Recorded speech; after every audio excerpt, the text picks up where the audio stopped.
Hello everyone, my self CA सुगम जाजू। और आज हम लोग शुरू करेंगे सीए फाइनल का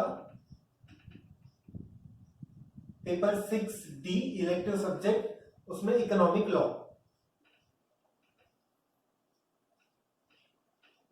पहला टॉपिक जो मैं इकोनॉमिक लॉ में कवर करने वाला हूं वो है RERA 2016।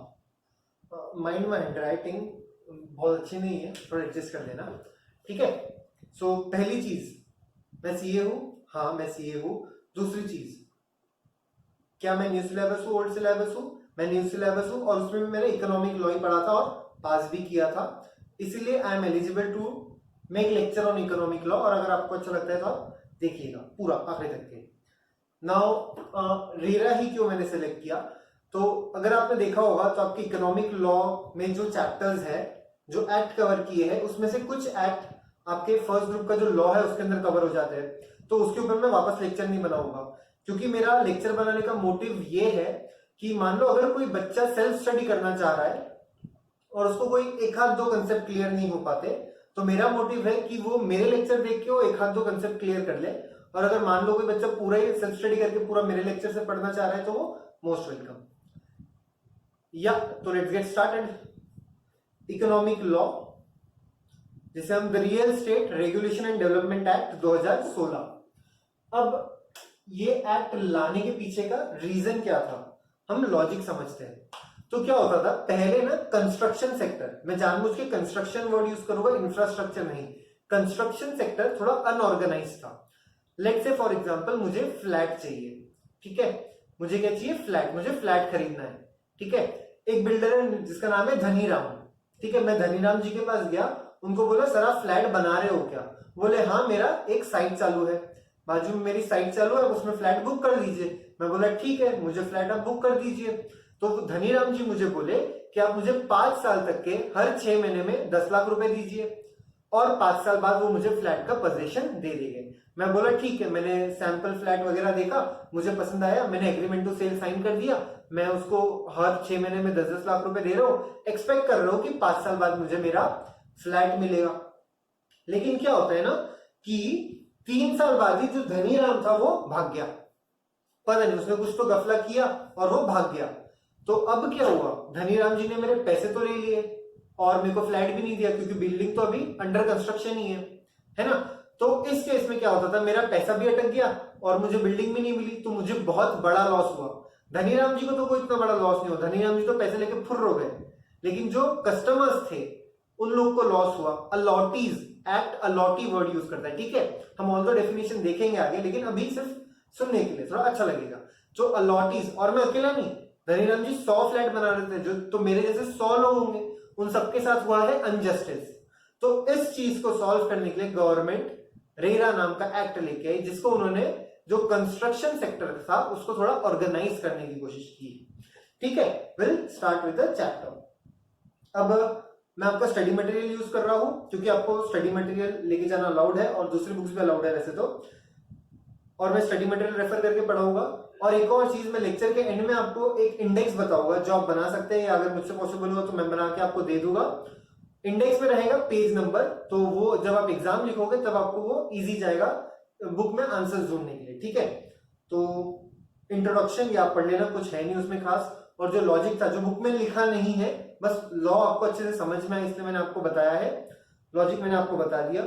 Real state act, important date and timeline, you can completely ignore it. बस एक चीज याद रखिएगा कि ये आया था 2016 में। रेरा आप अगर सेक्शन कोड करते हो, कहीं नाम लिखते हो तो हमेशा साथ में 2016 लिखना।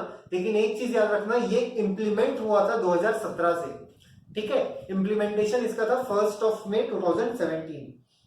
रेरा एट ए ग्लांस, ठीक है, फालतू का है। Prominent features of the act, हम prominent features of the act पढ़ेंगे, लेकिन हम ये पूरे नहीं पढ़ेंगे, क्योंकि इसमें जो उन्होंने फीचर्स कवर किए ना, तो आप मान लीजिए इसमें उन्होंने 70% एक्ट कवर कर दिया। आने वाले बाद में जो सेक्शन है उसमें भी ये सारी चीज रिपीट होगी, लेकिन हम आपको एक एक्ट का ओवरव्यू मिले, आपको टॉपिक का ओवरव्यू मिले, इसलिए कुछ प्रोमिनेंट फीचर्स कवर करेंगे। कुछ मतलब हम मान लो जो सीरियल नंबर 33 है तब तक के प्रोमिनेंट फीचर्स कवर करेंगे, क्योंकि उसके बाद के जो प्रोमिनेंट फीचर्स है वो काफी रेगुलेटरी नेचर के हैं, मतलब आपकी कमिटी कैसी रहेगी, पेनल्टी क्या रहेगी एंड ऑल दोस थिंग्स। तो हम सिर्फ 33 तक के कवर करेंगे, उसके बाद बचे हुए जो है वो एनीवेज हमारे सेक्शन में कवर हो ही जाएंगे। ठीक है, तो लेट्स गेट स्टार्टेड। ठीक है, तो चलो अब हम प्रोमिनेंट फीचर्स शुरू करते हैं। मैं मिटा देता हूं।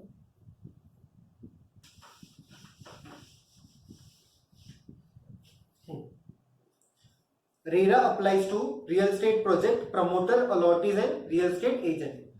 पहला पॉइंट ही हमारा थोड़ा टाइम खा लेगा। रेरा अप्लाइज टू 4 लोगों को,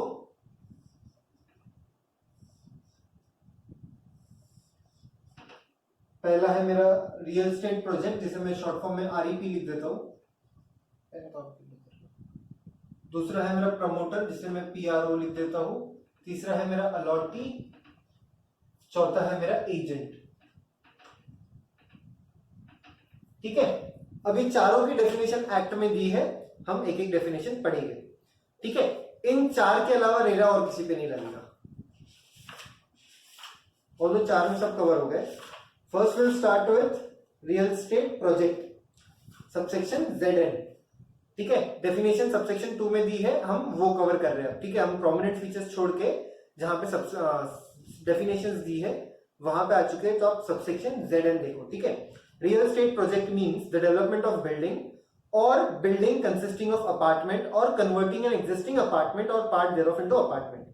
मतलब या तो नई बिल्डिंग बनाना या पुरानी बिल्डिंग को बड़ी बिल्डिंग कर देना, मतलब कि पुरानी बिल्डिंग को कन्वर्ट करके बड़ी बिल्डिंग, मतलब कि आपकी एक छोटी बिल्डिंग है ऑलरेडी 3 फ्लोर की, आपने इसको और बड़ी कर दिया, ऊपर 7 फ्लोर बना लिए, तो ये हो गया आपका कन्वर्जन ऑफ बिल्डिंग। ठीक है, कन्वर्टिंग एन एग्जिस्टिंग बिल्डिंग और part thereof into apartment. 3 floor की बिल्डिंग थी, उसके अंदर 7 फ्लोर और बना दिए, हो गया कन्वर्टिंग अ बिल्डिंग और पार्ट देयरऑफ, और डेवलपमेंट ऑफ लैंड और प्लॉट्स और apartment as the case may be for the purpose of selling. अब इसमें जो वर्ड है ना selling, for the purpose of selling, इसको बॉक्स बना के रखो। अगर सेलिंग के पर्पज से किया है तो ही हम इसे रियल एस्टेट प्रोजेक्ट मानेंगे। ठीक है, और अगर रियल एस्टेट प्रोजेक्ट मानेंगे तो ही रेरा लगेगा, नहीं तो रेरा नहीं लगेगा। मतलब इन शॉर्ट, अगर आपने सेलिंग के हिसाब से नहीं बनाया है, खुद के रहने के लिए बनाया है, तो रेरा नहीं लगेगा। ठीक है, और sum of the said apartment or plot or building as the case may be and include common area, development work, all improvement and structure thereon and essential right upon इसे easement right and appurtenance belonging thereto. ठीक है, अब common area क्या होगा, जैसे आजकल के projects में बनता है club house, gym, swimming pool. ठीक है, उसके बाद में फन हाउस बनता है और दुनिया भर की चीजें बनती है, तो वो एरिया जो सब यूज कर सकते हैं, जैसे गार्डन हो गया बिल्डिंग के अंदर का, ठीक है, प्रोजेक्ट के अंदर का गार्डन, तो वो हो गया आपका कॉमन एरिया। कॉमन एरिया को भी बोल रहे हैं कि हम रियल एस्टेट प्रोजेक्ट का पार्ट मानेंगे। ईजमेंट राइट और अपॉर्चुनिटीज, मतलब कि पार्किंग का राइट। ठीक है, इस चीज को भी बोल रहे हैं हम कि प्रोजेक्ट का राइट मानेंगे। इसमें इन्होंने एक और चीज बोली है जिसको आप पढ़ो, development of land into plots और बिल्डिंग। ठीक है, बिल्डिंग तो हम समझ गई है, बड़ी बिल्डिंग बना रहा, अब प्लॉट क्या हुआ। मान लो कोई आदमी है, वापस वही धनीराम, नहीं धनीराम से बोलोगे जमींदार, ठीक है, पुराना जमींदार है, उसके पास ना 50 एकड़ खेत है। ठीक है, ये 50 एकड़ का फार्म है। अब ये करोड़ों की प्रॉपर्टी है। 50 एकड़ का खेत मतलब बहुत बड़ा होता है, 20-25 लाख रुपए एकड़ मिलता है अच्छी जमीन, तो ये 50 एकड़ खेत में करोड़ों की प्रॉपर्टी। अब जमींदार जी को ये खेत बेचना है 50 एकड़, तो इतनी इजी से तो बेच नहीं पाएगी, क्योंकि करोड़ों कौन देगा ना खेत के लिए। तो उन्होंने क्या किया, ये खेत के टुकड़े कर दिए, मतलब इसको पार्ट्स में डिवाइड कर दिया। ठीक है, इसे हम बोलते हैं प्लॉटिंग करना, प्लॉट्स गिराना और प्लॉटिंग करना। और उन्होंने एक एक टुकड़ा बेचा अलग अलग आदमी को, मतलब ये सुगम को बेच दिया, ये अगम को बेच दिया, ये किसी और को बेच दिया, ये किसी और को बेच दिया, अलग अलग आदमी को बेच दिया। तो ये हो गया डेवलपमेंट ऑफ लैंड। ये पूरी लैंड को हमने डेवलप किया छोटे छोटे प्लॉट्स में। ठीक है, तो अगर जमींदार जी ये कर रहे हैं for the purpose of selling, ठीक है, अलग अलग प्लॉट्स बना के बेच रहे हैं, तो इसे भी हम रियल एस्टेट प्रोजेक्ट मानेंगे। ठीक है, ये बिल्डिंग, ये डेफिनेशन हमारी खत्म होती है, इसे मैं मिटा देता हूं।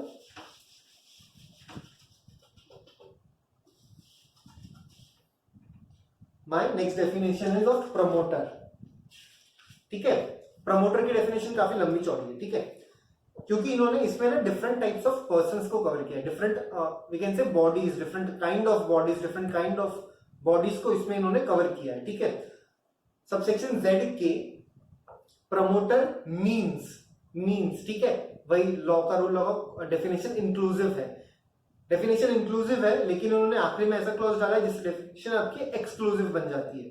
ठीक है, हम देखते हैं प्रमोटर मीन्स, पहला वाला सिंपल है, जब हम नॉर्मल सोचते हैं, अ पर्सन हु कंस्ट्रक्ट और causes to be constructed an independent building और a building consisting of apartment और कन्वर्ट एन एग्जिस्टिंग बिल्डिंग और part thereof for the purpose of selling, वापस बेचने के लिए, और कन्वर्जन मतलब 3 फ्लोर था, ऊपर 7 फ्लोर चढ़ा दिया, अभी बताया था। ठीक है, a person who constructs, Dhaniram ji, जिससे मैंने पहले फ्लैट लिया था, धनीराम जी बिल्डिंग बना रहे, ठीक है, तो वो प्रमोटर हो गए। अब क्या हुआ, धनीराम जी का भाई है महाधनीराम, नहीं अच्छा नहीं लग रहा, धनीराम जी का भाई है कुबेर जो यूएसए में है। ठीक है, धनीराम जी का भाई है कुबेर यूएसए में, धनीराम जी के पास इतना पैसा नहीं है, तो जो कुबेर है ना वो धनीराम जी को बोला कि धनीराम सुन, तू ना इंडिया में एक बिल्डिंग बना जिसमें फ्लैट्स बनाएंगे और हम लोगों को बेच देंगे, इंडिया में ये बिजनेस बहुत अच्छा है। तो धनीराम बोला मेरे पास तो पैसे नहीं है, तो कुबेर बोला पैसे की चिंता तू मत कर, पैसे मैं दूंगा। ठीक है, तो कुबेर वहां से पैसे दे रहा है धनीराम को, यहाँ पे मैनेज पूरा धनीराम कर रहा है, एक बिल्डिंग बनाता है, दोनों मिलके धनीराम कुबेर मिलके बेच देते हैं। ठीक है, बिल्डिंग बनवाई किसने, कुबेर ने, जो इंडिया के बाहर बैठा है, मतलब कि यहाँ पे धनीराम तो प्रमोटर है ही, द पर्सन हु कंस्ट्रक्ट और कॉजेस टू बी कंस्ट्रक्टेड, उसने बनवाई ना, कुबेर ने बिल्डिंग बनवाई, तो कुबेर भी यहाँ पे प्रमोटर हो गया। ठीक है, कॉजेस टू बी कंस्ट्रक्टेड का मतलब ये हुआ an independent building or building consisting of apartment or converts an existing building और part thereof into apartment for the purpose of selling. ठीक है, यहाँ पे प्रमोटर धनीराम जी और कुबेर दोनों हो गए। अब अपार्टमेंट इन्होंने हर जगह वर्ड यूज किया, इन्होंने एक्ट में ना अपार्टमेंट की भी डेफिनेशन दी है। अब हम एक बार अपार्टमेंट की डेफिनेशन देखते हैं। हाँ, सबसेक्शन ई, अपार्टमेंट को इन्होंने क्या बताया है, अपार्टमेंट वेदर, सबसेक्शन ई पढ़ रहा हूं मैं, सुनो, apartment whether called block, chamber, dwelling unit, flat जो हम अभी तक के समझ रहे थे, ऑफिस, शोरूम, शॉप भी आ गया इसमें, गोडाउन भी आ गया, प्रीमाइसेस, सूट भी आ गया, टेनमेंट भी आ गया, यूनिट और by any other name means a separate self contained part of any immovable property. ठीक है, आगे का काम करेंगे।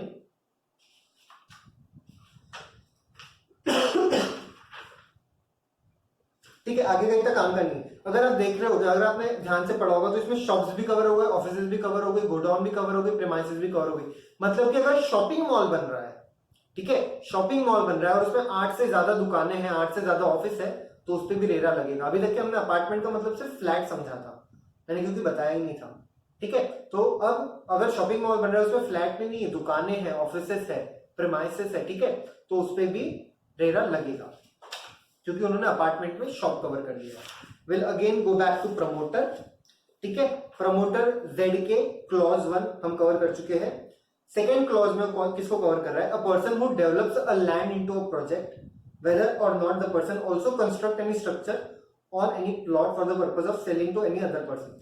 वही वाला एग्जांपल मैंने बताया था ना अभी, जमींदार जी है, 50 एकड़ खेत है, उन्होंने प्लॉट्स गिराया, ठीक है, डेवलपमेंट ऑफ लैंड, इस पे उन्होंने कोई स्ट्रक्चर नहीं बनाया, ठीक है, लेकिन सारे प्लॉट एक दूसरे को चिपक के हैं, कोई खरीदेगा क्या, बीच में रास्ता ही नहीं दूंगा मैं बनाने के लिए, ठीक है, मुझे प्लॉट पे जाने के लिए रास्ता तो लगेगा ना, किसी और के प्लॉट पे से मैं मेरे प्लॉट पे कैसे जाऊंगा, तो धनीराम जी ने क्या किया, यहाँ पे बीच में रास्ते भी बना दिए, ठीक है, ये रास्ते हो गए प्लॉट पे जाने के लिए, दिख नहीं रहे लेकिन आप अज्यूम कर देना कि रास्ते हैं, तो ये हो गया मेरा डेवलपमेंट ऑफ लैंड, ठीक है। अगेन इस केस में जमींदार जी प्रमोटर माने जाएंगे। थर्ड केस में उन्होंने गवर्नमेंट को कंसिडर किया है, any development authority or any other public body in respect of allottees of building और apartment as the case may be constructed by such authority or body of on lands owned by them or placed at their disposal by the government. मतलब कि ऐसी कोई भी government body, जैसे Pune development authority है, Amravati development authority भी हो सकती है, पता नहीं होगी तो, या फिर कहीं और की डेवलपमेंट अथॉरिटी, गवर्नमेंट की अथॉरिटी है, गवर्नमेंट के बिहाफ पे वो लोग घर बनाती है, फ्लैट बनाती है, अलग अलग चीजें बनाती है और लोगों को देती है for the purpose of development.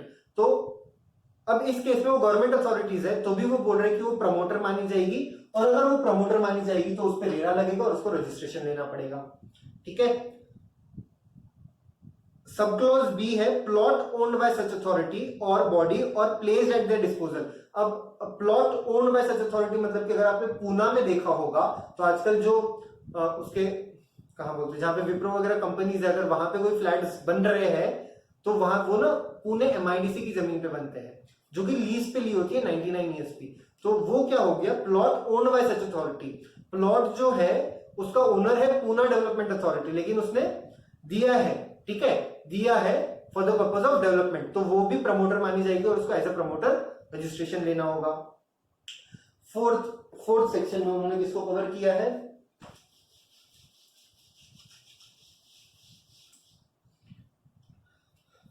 Fourth, N apex state level cooperative housing finance society and a primary cooperative housing society which constructs apartment or building for its member or in respect of such allottees of such department or building। मतलब कि यहाँ पे उन्होंने simply cooperative society को consider की, cooperative society को इन्होंने यहाँ पे कंसिडर किया है जो अपने मेंबर्स के लिए बिल्डिंग्स बनाती है, हाउसिंग सोसाइटी बनाती है, तो उन कोऑपरेटिव सोसाइटी को भी हम प्रमोटर मानेंगे और उस पर रेरा लग जाएगा। उसके बाद में उन्होंने कंसिडर किया है, ये बहुत खास है, ठीक है, पढ़ना, पावर ऑफ अटॉर्निटी का, any other person who act himself as a builder, coloniser, contractor, developer, state developer और बाय एनी अदर नेम और claims to be acting as a holder of power of attorney from the owner of land on which building और apartment is constructed और plot is developed for sale. मतलब कि ऐसी कोई building है, ठीक है, जिसका मेरे पास पावर ऑफ अटॉर्नी है, ऑल्दो मैं बिल्डर नहीं हूं, ठीक है, अगर मैं क्लॉज 1 देखता हूं तो मैंने बिल्डिंग नहीं बनाई, ना मैंने बिल्डिंग बनवाई, ठीक है, मैं क्लॉज 1 में कवर नहीं हो जाता, लेकिन मैं पावर ऑफ अटॉर्नी रखता हूं ये बोलने की कि मैंने बिल्डिंग बनाई, ठीक है, मैंने नहीं बनाई लेकिन मेरे पास पावर ऑफ अटॉर्नी है, जिसने बनाई बिल्डिंग किसी और ने बनाई, उसने मुझे दे दी। तो इस केस में वो सेक्शन बोल रहा है कि मेरे पास पावर ऑफ अटॉर्नी है ना, तो मैं भी प्रमोटर हो गया, ठीक है। अब इन्होंने, आप सोच रहे होंगे कि हम प्रमोटर बना क्यों रहे लोगों को, ये एक्ट में ना प्रमोटर की कुछ लायबिलिटी डिसाइड हुई है, प्रमोटर्स की कुछ रिस्पॉन्सिबिलिटी डिसाइड हुई है, तो वो लायबिलिटी रिस्पॉन्सिबिलिटी किसके मत्थे चढ़नी चाहिए बेसिकली वो डिसाइड करने के लिए हम बोल रहे हैं कि कौन प्रमोटर माना जाएगा, ठीक है। कमिंग बैक टू सेक्शन, मैं बोल रहा हूं कि मेरे पास पावर ऑफ अटॉर्नी है लेकिन मैं बिल्डिंग नहीं बनाई, तो सेक्शन बोल रहे हैं कि हाँ पावर ऑफ अटॉर्नी रखी है ना, तो तू भी प्रमोटर है, ठीक है। अब clause 6, any person who construct any building और apartment for sale to general public, कोई भी बंदा जिसने कुछ बनाया है उसको वो उसे जनरल पब्लिक को सेल कर रहा है एक्सक्यूज मी, तो वो प्रमोटर माना जाएगा। मैंने स्टार्टिंग में बोला था कि ऑल्दो डेफिनेशन इंक्लूसिव है, लेकिन उन्होंने कुछ ऐसा क्लॉज डाला है जिससे डेफिनेशन एक्सक्लूसिव बन जाती है, तो ये क्लॉज 6 है। एक्सप्लेनेशन पढ़ते हैं, ठीक है, बहुत खास है, ध्यान से पढ़ो। For the purpose of this clause, whether person who constructs or convert a building into apartment or develop a plot for sale or person who sells the apartment or plot are different person, both of them shall be deemed to be promoter and shall be jointly liable। jointly liable को ना ऐसा box बना के रखो, और deemed to be promoter को भी box बना के रखो for the functions and responsibility specified। अब क्या हुआ ना, मैंने बिल्डिंग बनाई, ठीक है, बहुत बड़ी बिल्डिंग बनाई, मैं बिल्डर हूं, जाना माना बिल्डर हूं, ठीक है, बिल्डिंग बनाना मेरा काम है, यही मेरा धर्म है, जो भी है सब कुछ यही है, ठीक है, मैंने बिल्डिंग बनाई। अब मैं दिन भर बिल्डिंग बनाने में बिजी रहता हूँ, मैं बिल्डिंग बेच ही नहीं पाता हूँ, फ्लैट बेच ही नहीं पाता हूँ, क्या फायदा वो बना के अगर मैं बेच ही नहीं पा रहा हूँ तो, ठीक है। सुगम ने बिल्डिंग बनाई लेकिन बेच नहीं पा रहा है, तो सुगम ने बोला एक एजेंट को, ठीक है, कि भाई तू आ मेरे साथ, तू ना, मैं बिल्डिंग बनाता हूं, तू लोगों को बिल्डिंग बेच, ठीक है। अब इस केस में क्या हुआ, बिल्डिंग बनाने वाला मैं हूं लेकिन बिल्डिंग फ्लैट्स बेचने वाला कोई दूसरा बंदा है, ठीक है, बिल्डिंग बनाने वाला मैं हूं, फ्लैट्स बेचने वाला कोई दूसरा बंदा है। तो इस केस में अगर ये बंदा फ्लैट बेच रहा है इस बिल्डिंग के, तो हम दोनों को प्रमोटर माना जाएगा। फिर आप पूछोगे अगर ये एजेंट यहां पे प्रमोटर है तो ये वाला एजेंट कौन सा है, ठीक है, ये आप पूछोगे, ये मैं आपको बताऊंगा जब मैं एजेंट की डेफिनेशन पढ़ा रहा हूं, ठीक है। प्रमोटर की डेफिनेशन यहां पे खत्म होती है। Now will switch to allottees की डेफिनेशन, ठीक है। तो अब नेक्स्ट डेफिनेशन है हमारी अलॉटीज की, मैं ये मिटा देता हूं।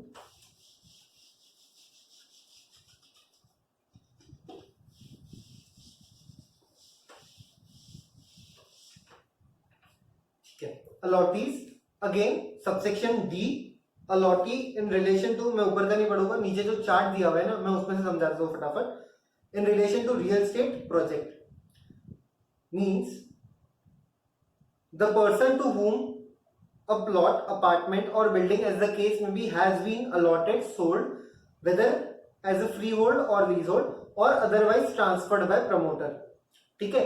मतलब कि बहुत स्ट्रेट फॉरवर्ड डेफिनेशन है। ऐसे कोई भी बंदा जिसे हम प्रॉपर्टी सेल कर रहे हैं तो उसे हम अलॉटी मानेंगे। अब सेल कर रहे हैं, मान लो अगर हमने लीज पे दिया उसको, ठीक है, कोई घर है हमने या फिर कोई प्लॉट है हमने उसको लीज पे दे दी, हम बोले ले 99 ईयर्स की लीज पे तू रख ले, तो भी उसे हम अलॉटी मानेंगे।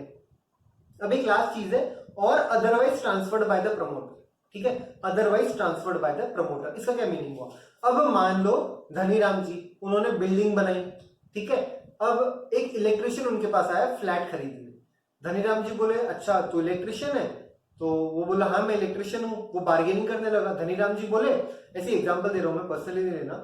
धनीराम जी बोले एक काम कर, तू मुझे पैसा मत दे, तू एक फ्लैट रख ले, उसके बदले में ना तू मेरे पूरे प्रोजेक्ट की इलेक्ट्रिक वायरिंग जो है वो तू कर दे। इलेक्ट्रिशियन बोला खुश हो गया, ठीक है, बोले मैं कर देता हूं, उसके बदले में आप मुझे फ्लैट दे देना, ठीक है। तो इस केस में धनीराम जी ने अलॉटी इलेक्ट्रिशियन से बिना पैसे लिए एक फ्लैट ट्रांसफर कर दिया, तो ये हो गया और otherwise transferred by the promoter. Dhaniram ji building बना रहे थे तो प्रमोटर हुए, उन्होंने ट्रांसफर कर दिया इलेक्ट्रिशियन को, तो इलेक्ट्रिशियन हो गया allottee. Includes the person who subsequently acquired the said allotment through sale, transfer और otherwise। अब ये ना बहुत होता है, क्या होता है, मान लीजिए बिल्डिंग, धनीराम जी, वापस पुराना एग्जांपल, पूरा अफ्रेश एग्जांपल, मैं सीए शुभम जाजू धनीराम जी के पास गया कि धनीराम जी मुझे बिल्डिंग फ्लैट लेना है। धनीराम जी मुंबई के बैंड्रा वाले एरिया में बिल्डिंग बना रहे थे, ठीक है, 21 फ्लोर की बिल्डिंग थी जिसमें 300 फ्लैट थे। अब मुझे पता था कि जब तक कि बिल्डिंग कंप्लीट होगी फ्लैट के भाव बहुत बढ़ जाएंगे, तो मैं क्या किया, जैसे धनीराम जी ने प्रोजेक्ट लॉन्च किया, मैं धनीराम जी के पास गया, उनको बोला कि आप फ्लैट मेरे नाम से बुक कर दो, ठीक है। धनीराम जी ने बुक कर दिया, धनीराम जी बोले तू ले लेना, मैं बोला ठीक है मैं आपको पैसे देना शुरू कर देता हूं। तो इस केस में धनीराम जी प्रमोटर है, बिल्डिंग बना रहे, मैं अलॉटी हो गया। मुझे फ्लैट लेने में इंटरेस्ट नहीं था, मेरा ऑलरेडी एक फ्लैट है, मैं उसको एज ए इन्वेस्टमेंट लिया। तो मैंने क्या किया, जैसे 3 साल हुए एक फ्लैट मेरे नाम पे आ गया, उस बीच में क्या होगा, धनीराम जी के जितने भी फ्लैट थे सारे बिक गए। तो अब जितने फ्लैट बिक गए थे, अब फ्लैट की डिमांड अपने आप बढ़ गई, ठीक है, डिमांड एंड सप्लाई, बचपन में पढ़ा होगा, बचपन सीपीटी वाला बचपन, ठीक है। फ्लैट की डिमांड बढ़ गई, सप्लाई उतना का उतना ही, इसलिए रेट बढ़ गए। तो मैंने क्या किया, मुझे तो फ्लैट लेना नहीं था, तो मैंने उसको वापस बेच दिया। फ्लैट का पोजीशन मुझे अभी तक के मिला ही नहीं है, मेरे नाम से रजिस्ट्री भी नहीं हुई, मैंने फ्लैट किसी और के नाम पे, मैंने बस बुक करा था, बुकिंग किसी और को बेच दी। तो इस केस में क्या हुआ, जिसको मैंने बेची है वो बंदा भी, जिसको मैंने बेची वो बंदा भी यहाँ पे अलॉटी माना जाएगा। मतलब कि includes the person who subsequently acquire, मतलब कि बाद में एक्वायर किया, क्योंकि पहले मैंने एक्वायर किया, मेरे बाद उसने एक्वायर किया, मतलब बाद में एक्वायर किया, मतलब subsequently acquires the said allotment through sale, transfer और अदरवाइज, ठीक है। अब लास्ट वाला point, does not include a person जिसको हमने वो प्रॉपर्टी रेंट पे दी, ठीक है, अगर टेनेंट है तो उसको हम अलॉटी नहीं मानेंगे। स्ट्रेट फॉरवर्ड डेफिनेशन है, यहाँ पे खत्म होती है। अलॉटी यहाँ पे कवर हो गया। अब लास्ट डेफिनेशन है एजेंट की।